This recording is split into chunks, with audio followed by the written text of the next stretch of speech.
الجھی ڈوریں، تحریر کائنات آمنہ، قسط نمبر 2۔ بڑے بڑے گھروں کی کہانیاں بھی اکثر الجھی ہوئی ہوتی ہیں۔ ایسی ہی ایک الجھی داستان اس پرتعیش سفید محل کی تھی، جس کے مرکزی دروازے کے باہر نصب سیاہ تختے پر سنہرے حروف میں عالم مینشن لکھا تھا۔ سپہر کے وقت وہ سفید محل سورج کی مدھم کرنوں میں سونے کی مانند چمک رہا تھا۔ اسی محل کی دوسری منزل پر ایک عالیشان کمرے میں آئینے کے سامنے ایک دراز قامت نوجوان کھڑا تھا۔ وہ چہرے پر بیزاری لیے بالوں کو جیل کی مدد سے سنوارنے کی ناکام کوشش کر رہا تھا کہ اچانک کمرے کا دروازہ کھلا اور ایک اور نوجوان اندر داخل ہوا۔ وہ آہستگی سے چلتا ہوا آئینے کے سامنے کھڑے لڑکے کے برابر آ کھڑا ہوا۔ دونوں کا عکس آئینے میں اب ایک ساتھ نظر آ رہا تھا۔ نیا آنے والا نوجوان نہایت وجیہہ اور پرکشش تھا۔ اس نے کالے رنگ کا ٹکسیڈو پہن رکھا تھا، جس پر گولڈن ٹائی اس کے وقار کو مزید نکھار رہی تھی۔ اس نے بال سنوارتے نوجوان کو غصے سے دیکھا مگر لہجہ نرم رکھا۔ تم کتنے سست ہو شاذل، اور کتنی دیر لگے گی تمہیں تیار ہونے میں؟ اتنی دیر تو ثانیہ بھی نہیں لگاتی۔ وہ اپنی چھوٹی بہن کا حوالہ دے کر اسے ہنسی میں ڈانٹ رہا تھا۔ بھائی، مجھے نہیں جانا، شاذل ضدی لہجے میں بولا۔ کیا مطلب نہیں جانا؟ صبح سے یہی ضد لگا رکھی ہے تم نے۔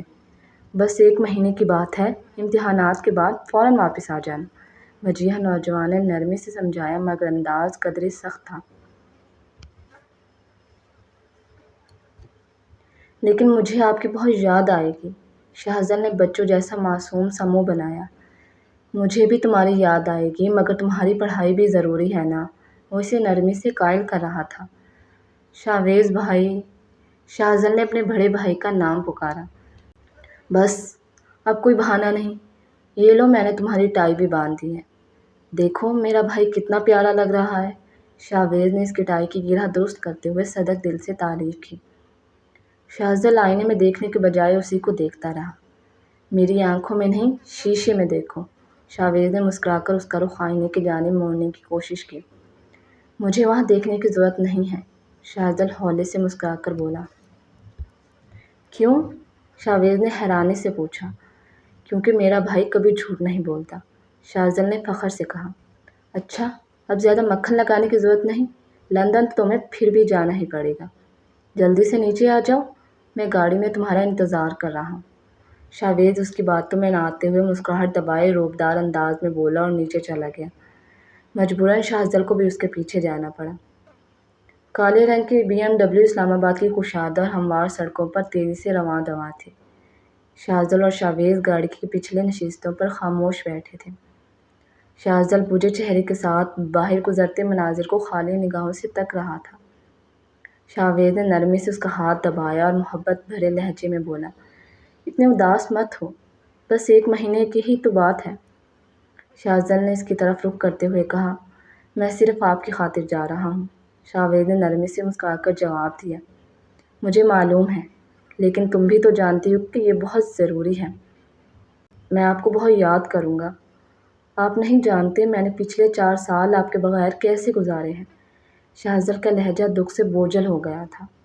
شاویز نے اس کا ہاتھ اپنے دونوں ہاتھوں میں لیتے ہوئے تسلی دی۔ جانتا ہوں، لیکن جیسے وہ 4 سال گزر گئے ویسے ہی 1 مہینہ بھی گزر جائے گا۔ اسی لمحے گاڑی ایک ٹریفک سگنل پر رکی۔ اچانک ڈرائیور کی طرف کی کھڑکی پر ایک 8-9 سال کی بچی آ کر دستک دینے لگی۔ اس کی آواز میں بے بسی جھلک رہی تھی۔ صاحب، صبح سے بھوکھی ہوں، کچھ پیسے دے دو نا، ڈرائیور نے تیکھے لہجے میں جھڑک دیا۔ میرے پاس کچھ نہیں ہے، نکلو یہاں سے، مانگنے کے سوا تم لوگوں کو کوئی اور کام نہیں آتا؟ شاذل اور شاویز اپنی باتوں میں مگن تھے، اسی لیے ان کی توجہ اس بچی کی طرف نہیں گئی۔ بچی ایک بار پھر وہی الفاظ دہرانے لگی، منتیں کرنے لگی۔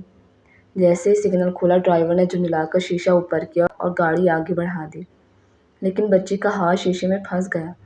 شیشہ چڑھنے سے اس کے ہاتھ پر گہرا کٹ لگا اور وہ چیخ مار کر سڑک پر گر گئی۔ وہ زمین پر اوندھے منہ گری اور درد سے تڑپنے لگی۔ تھوڑی ہی دیر میں وہاں ایک مجمع جمع ہو گیا۔ کچھ تماش بینوں نے موبائل نکال لیے اور ویڈیوز بنانے لگے۔ اسی دوران پیچھے سے 2 لڑکیاں سائیکل پر آتی دکھائی دیں۔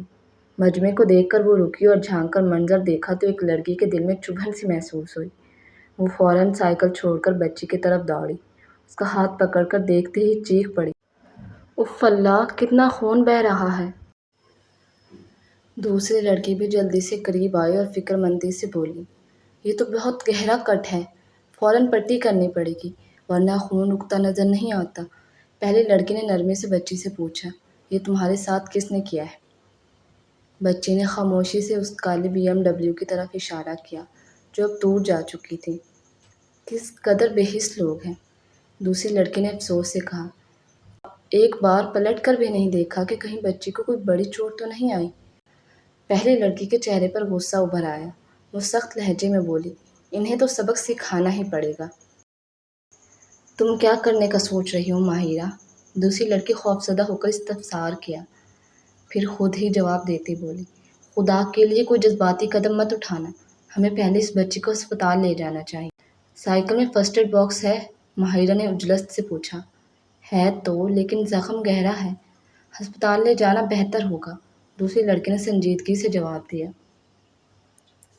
تم اس کی پٹی کرو، میں بھی آتی ہوں۔ ماہرہ اس کی بات سنے بغیر سائیکل پر بیٹھ کر تیزی سے BMW کے پیچھے روانہ ہو گئی۔ دوسری لڑکی پریشانی سے چیخی، ماہرہ، ماہرہ، رک جاؤ! لیکن تیسری بار وہ چپ ہو گئی۔ اسے معلوم تھا کہ ماہرہ جب کچھ ٹھان لے تو کسی کی نہیں سنتی۔ وہ بچی کو اپنے ساتھ فٹ پاتھ پر لے گئی، سائیکل سے فرسٹ ایڈ باکس نکالا اور احتیاط سے اس کی پٹی کرنے لگی۔ دوسری طرف ماہرہ سائیکل پر سوار ہوا کی رفتار سے BMW کا پیچھا کر رہی تھی۔ چند ہی لمحوں میں وہ گاڑی کے بالکل برابر آ گئی۔ وہ زور زور سے چلا کر ڈرائیور کو گاڑی روکنے کا کہہ رہی تھی، مگر کار کے شیشے بند ہونے کی وجہ سے آواز اندر تک نہ پہنچی۔ ماہرہ نے سائیکل کو گاڑی سے آگے لے جا کر چند میٹر کے فاصلے پر روک دیا۔ اسے سامنے آتا دیکھ کر ڈرائیور نے گھبرا کر فوراً بریک دبایا۔ گاڑی بمشکل سائیکل سے ٹکرانے سے بچی۔ اگر ذرا بھی آگے جاتی تو ماہرہ کو شدید چوٹ آ سکتی تھی۔ گاڑی کے اندر بیٹھے شاویز اور شاہزل اس اچانک جھٹکے سے سنبھل نہ سکے اور ان کے ماتھے اگلی نشست سے ٹکرا گئے۔ آہ بھائی، کتنی زور سے لگی ہے، شاہزل درد سے کراتے ہوئے بولا اور سر سہلانے لگا۔ شاویز غصے سے دہاڑا، کیا بدتمیزی ہے یہ! ڈرائیور بوکھلا گیا، سر، سامنے کوئی پاگل لڑکی آ گئی ہے، اب اس سے کیا مسئلہ ہے، ویسے ہی ہمیں ایئرپورٹ کے لیے دیر ہو رہی ہے۔ شاویز جھنجھلایا، سر آپ گاڑی میں بیٹھیں، میں دیکھتا ہوں۔ ڈرائیور تابعداری سے کہتا ہوا باہر نکلا اور تیز لہجے میں بولا، کیا مسئلہ ہے تمہیں؟ مرنے کا شوق ہے تو کہیں اور جا کر مرو۔ ماہرہ سائیکل چھوڑ کر غصے سے اس کی طرف بڑھی، ایک تو تم نے بچی کو زخمی کر دیا، اوپر سے بدتمیزی بھی کر رہے ہو۔ کون سی بچی؟ ڈرائیور نے حیرانی سے پوچھا۔ یہ سننا تھا کہ ماہرہ کا ضبط ختم ہو گیا۔ اس نے ڈرائیور کو دھکا دے کر کار کے ڈیش بورڈ سے ٹکرایا اور گھونسے برسانا شروع کر دیے۔ وہ کسی تربیت یافتہ باکسر کی طرح اس کے چہرے پر مکے مار رہی تھی۔ اندر بیٹھے شاویز اور شاہزل ڈرائیور کی چیخیں سن کر باہر نکلے تو منظر دیکھ کر ششدر رہ گئے۔ ڈرائیور کے چہرے سے خون بہہ رہا تھا اور مجمع اکٹھا ہونے لگا۔ لوگ حیران ہو کر دبلی پتلی لڑکی کو ایک ہٹے کٹے مرد کو پیٹتے دیکھ رہے تھے۔ یہ کیا ہو رہا ہے؟ شاویز چیختے ہوئے آگے بڑھا اور ماہرہ کا ہاتھ پکڑ کر روکنے کی کوشش کی۔ ماہرہ نے مڑ کر اپنے کام میں خلل ڈالنے والے کی جانب دیکھا تو سامنے ایک خوبرو نوجوان کھڑا تھا۔ ان دونوں کی نظریں آپس میں ٹکرائی۔ ماہرہ کی گہری بھوری آنکھیں شاویز کی کالی آنکھوں سے ٹکرائی اور لمحے بھر کے لیے وقت تھم سا گیا۔ فضا میں ہلکی ہوا چلنے لگی جو ماہرہ کے بالوں کو چہرے پر بکھیر رہی تھی، مگر اس نے بال ہٹانے کی کوشش تک نہ کی۔ ایک طلسم تھا جس میں دونوں قید ہو کر سب سے لاتعلق ہوئے لگتے تھے، لیکن یہ فسون صرف چند لمحوں کا تھا۔ ماہرہ نے خود کو سنبھالا، ہاتھ چھڑوایا اور شاویز کی ٹانگ پر زور سے پیر مارا۔ ایسا کرنے سے وہ جادو جس میں غالباً صرف شاویز ہی جکڑا ہوا تھا فوراً سے ٹوٹ گیا۔ شاویز اس اچانک حملے کے لیے تیار نہیں تھا، جس کی وجہ سے وہ لڑکھڑا کر پیچھے کی جانب گرا، مگر فوری طور پر خود کو سنبھالتے ہوئے اس نے کار کو پکڑ لیا۔ وہ گرتے گرتے بچا تھا۔ شاہزل فوراً بھاگ کر اپنے بھائی کو تھامتے ہوئے بولا، آپ ٹھیک ہیں نا بھائی؟ ہاں میں ٹھیک ہوں، تم پریشان نہ ہو، شاویز نے گردن ہلا کر جواب دیا۔ میری اجازت کے بغیر کوئی مجھے ہاتھ نہیں لگا سکتا۔ ماہرہ نے دونوں بھائیوں کی طرف غصے سے دیکھا۔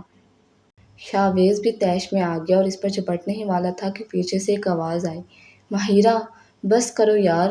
یہ وہی لڑکی تھی جو سگنل پر اس کے ساتھ تھی۔ ماہرہ نے گھبرا کر پوچھا، وہ بچی ٹھیک ہے نا؟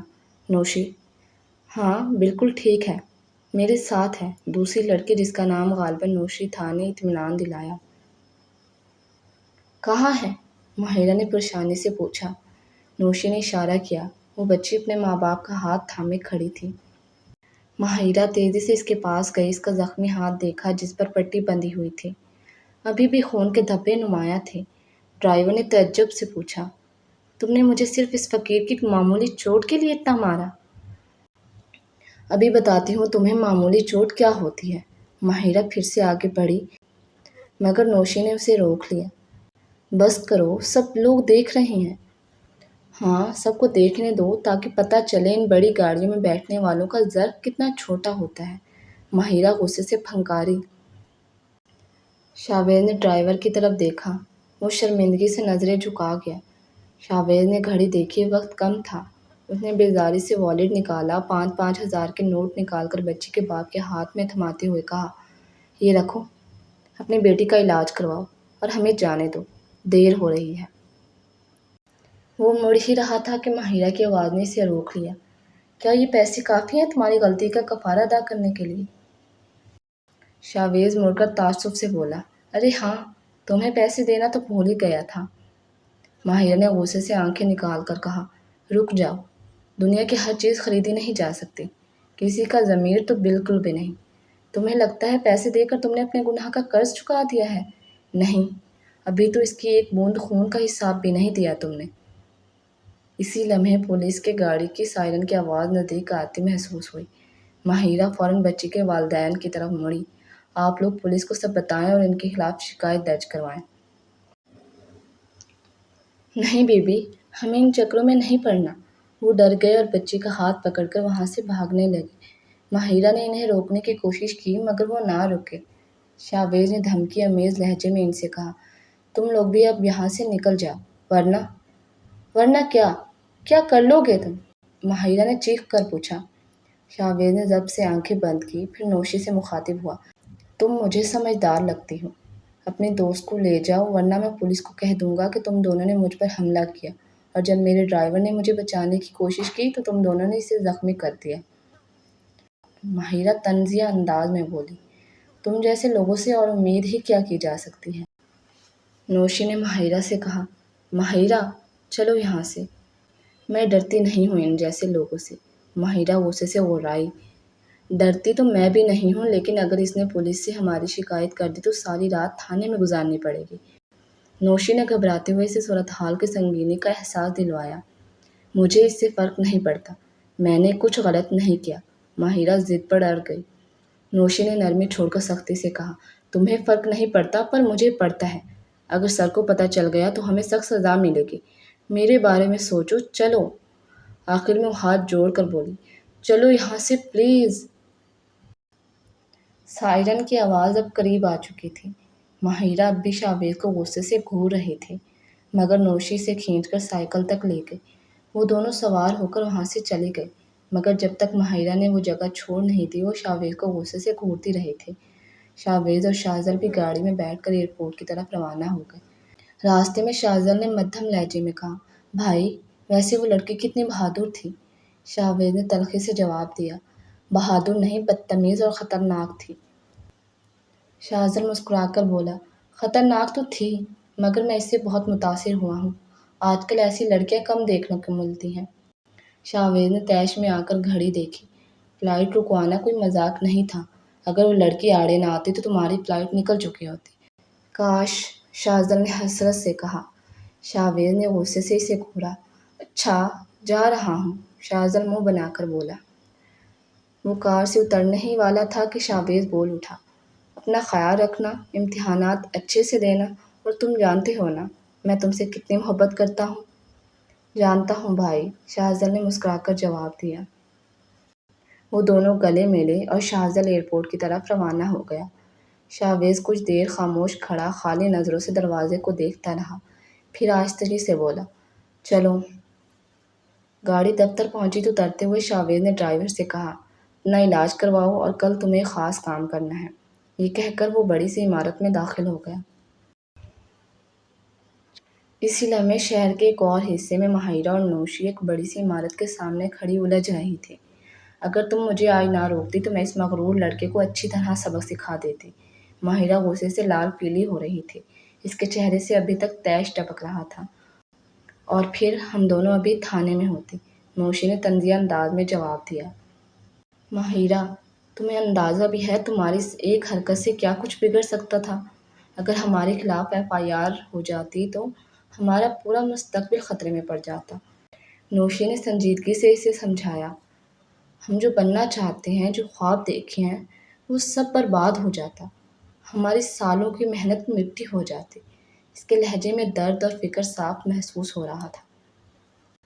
ماہرہ نے لمحے بھر سوچا، پھر کچھ نرمی سے بولی، تم ٹھیک کہہ رہی ہو، لیکن تم جانتی ہو نا انہوں نے اس معصوم بچے کے ساتھ کیا ظلم کیا، اور میں غلط ہوتا ہوا نہیں دیکھ سکتی۔ چپ نہیں رہا جاتا مجھ سے۔ جانتی ہوں، نوشی نے سر ہلایا، لیکن تمہیں اپنے غصے پر قابو پانا سیکھنا ہوگا، ورنہ کسی دن ہم واقعی کسی بڑی مصیبت میں پھنس جائیں گے۔ ماہرہ نے تھوڑے توقف کے بعد سر جھکا کر کہا، اچھا، کوشش کروں گی۔ نوشی نے بلڈنگ کی طرف ایک نظر ڈالی، پھر آسمان کی جانب ہاتھ اٹھا کر بولی، اب صرف دعا ہے کہ سر کو اس بارے میں کچھ پتہ نہ چلے۔ آمین ثم آمین۔ ماہرہ نے منہ پر دونوں ہاتھ پھیرے، پھر وہ دونوں ایک ساتھ بلڈنگ کے اندر داخل ہو گئے، جیسے ابھی بہت کچھ باقی تھا جو ان کی زندگی بدلنے والا تھا۔ اگلی صبح ماہرہ اور نوشی دوبارہ اسی ٹریفک سگنل پر پہنچی۔ مقصد تھا اس زخمی بچے کی خیریت دریافت کرنا۔ وہ حسب معمول سڑک کنارے بھیک مانگنے میں مصروف تھی۔ وہ اس کے قریب گئی۔ ماہرہ نے جھک کر نرمی سے پوچھا، تم ٹھیک ہو؟ بچے نے جیسے ہی انہیں پہچانا خوشی سے چہک اٹھی، جی باجی، میں بالکل ٹھیک ہوں۔ اس کی معصوم مسکراہٹ دیکھ کر ماہرہ کے چہرے پر بھی مسکراہٹ بکھر گئی۔ وہ گھٹنوں کے بل بیٹھ گئی اور اس کا ہاتھ تھام کر پوچھا، تمہارا نام کیا ہے؟ رانی، اس نے فوراً بتایا۔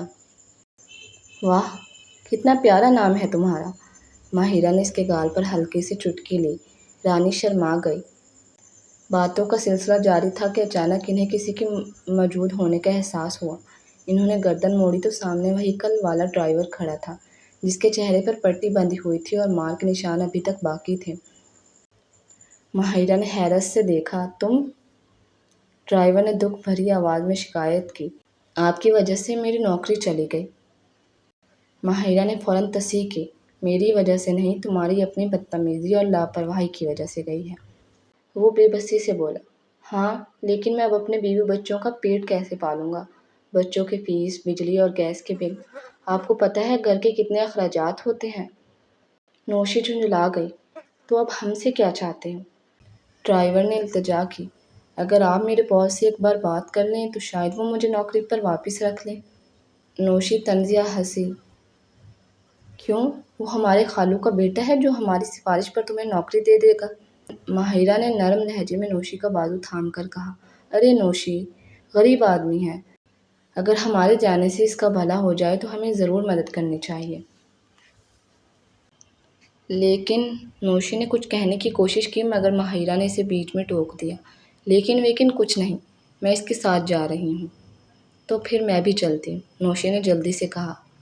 نہیں، تم یہیں رہو، ماہرہ سنجیدگی سے بولی، تم رانی کو اسپتال لے جاؤ اور اسے ٹیٹنس کا انجیکشن لگوا دینا، کل زمین پر گری تھی نا۔ ماہرہ ڈرائیور کی طرف مڑی تو ڈرائیور نے کار کی طرف اشارہ کیا۔ کار ابھی بھی تمہارے پاس ہے؟ ماہرہ نے حیرت سے پوچھا۔ ہاں جی، بس کل سر کے ذاتی کام کے لیے لی تھی۔ ڈرائیور ہچکچایا، خیر، میں اپنی سائیکل پر آؤں گی، تمہاری کار کے پیچھے۔ ماہرہ نے صاف انکار کر دیا، مگر آپ کو راستے کا نہیں پتہ، ڈرائیور نے جواز دیا۔ میں تمہاری کار کا پیچھا کر لوں گی، ماہرہ اٹل انداز میں بولی۔ ڈرائیور نے ہار مانتے ہوئے سر ہلایا، جی بہتر۔ نوشی فکر سے بولی، اپنا خیال رکھنا ماہرہ۔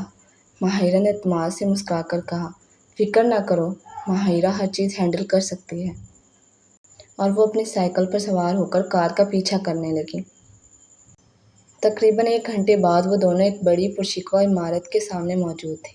وہ ایک ساتھ اندر داخل ہو گئے۔ پھر ڈرائیور نے ایک طرف اشارہ کیا۔ میڈم، آپ کو اس کمرے میں جانا ہے۔ وہی سر کا آفس ہے۔ ماہرہ نے اسے استفہامیہ نظروں سے دیکھا۔ تم میرے ساتھ نہیں آؤ گے؟ نہیں، پہلے آپ بات کریں۔ اگر سر مان گئے تو میں بعد میں اندر آ جاؤں گا، ڈرائیور نے جواب دیا۔ ماہرہ نے کوئی جواب دیے بغیر دروازے کی طرف قدم بڑھایا۔ بغیر دستک دیے اندر داخل ہوئی اور سخت لہجے میں پوچھا، مجھے کیوں بلایا ہے؟ جاری ہے۔ کہانی یہاں ختم نہیں ہوئی، بلکہ یہ تو شروعات ہے ایک نئے طوفان کی۔ ماہرہ کا اگلا قدم کیا ہوگا، یہ جاننے کے لیے ہماری اگلی قسط ضرور دیکھیں۔ اگر آپ کو ہماری کہانی پسند آئی ہو تو کمنٹ کرنا نہ بھولیں اور ویڈیو کو لائک، شیئر اور سبسکرائب ضرور کر دیں۔ اللہ تعالیٰ آپ سب کا اور میرا حامی و ناصر رہے۔ آمین ثم آمین یا رب العالمین۔